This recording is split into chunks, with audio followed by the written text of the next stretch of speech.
The central idea of the book it comes from Nassim Taleb, the guy who wrote The Black Swan. He was trying to understand there are certain systems that benefit from shock and disorder and challenge and failure. He's one of the few people who correctly called the financial crisis. He could see that our banking system had not been tested so that if anything went wrong, it was all going down. Yep. And so he's thinking about this after the financial crisis. What is the word for systems that actually need to be tested and challenged? And he comes up with the word anti-fragile because there is no word in the English language. We use the word resilient. If you ask people, say, oh, well, that's resilience. No. As he points out, if something is fragile, it's going to break if you drop it, so you have to protect it. Something that's resilient won't break, but it doesn't get better. So a plastic cup, if you drop it on the floor, doesn't break, it's resilient, but it doesn't get better from being dropped. And he wants to know, what's the word for systems that have to be dropped? Now that might sound weird to your viewers, but think of the immune system. That's the best example. The immune system is a miracle of evolutionary engineering. It created an open system that learns about the environment, what toxins and bacteria, what threats are in the environment, and then it develops antibodies to that. If you protect your kid's immune system, if you use a lot of bacterial wipes, if you were to raise your kid in a bubble, like, oh, I don't want my kid to get sick, I want to protect my child. Since the immune system is anti-fragile, that would make the child fragile because the child would fail to develop normal responses. And so we opened the book with the story when my son Max was going into preschool, we had to go for parents' orientation night, and the teachers are going through the rules, and they wouldn't stop talking about food issues, nuts, don't bring any peanuts, don't bring any other nuts, don't bring anything that was ever in a factory with nuts, don't bring anything that has the letter P in it, practically. I mean, they were insane with the anti-peanut rules. Like, what? What's going on here? And as I looked into it, what we learned is that rates of peanut allergies are indeed rising. We know that, but only in countries where the medical authorities tell pregnant women, don't eat peanuts.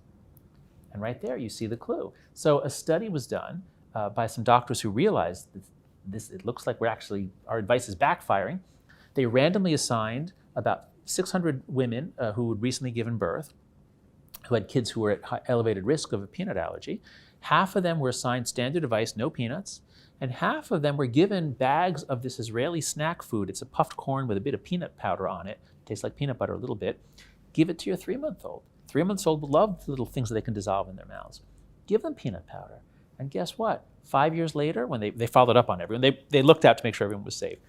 5 years later, when they tested them, it was, I think, 17% of the kids who followed standard advice had a peanut allergy. For life, they're going to have to worry every meal they eat.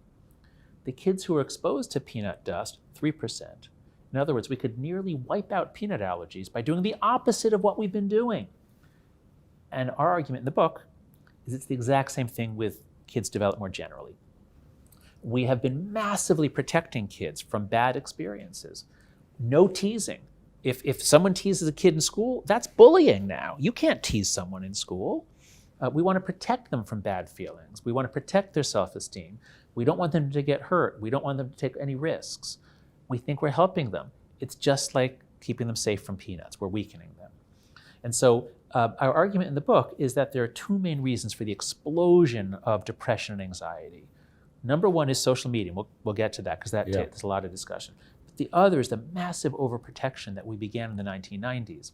When I speak about the book, I always ask, at what age were you allowed out? At what age were you allowed out without any adult supervision? And wherever I go, I did it last night here in Sydney. And people are like, someone says 8. Oh, 8, I was out at 6. Oh, we would play till the cows came home. Oh, it was great.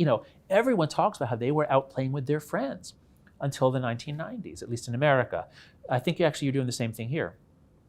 We just stopped that. We felt, if you let your kid out, they'll be abducted. If you let your kid out and they try to cross the street, they'll be hit by a car. We can't let kids cross streets until they're 10 or 12. And so when we don't give kids the chance to develop normal human defenses, toughness, ability to be teased, ability to tease back, when we deny them all that, we're not helping them. We're harming their development. That's what we think happened.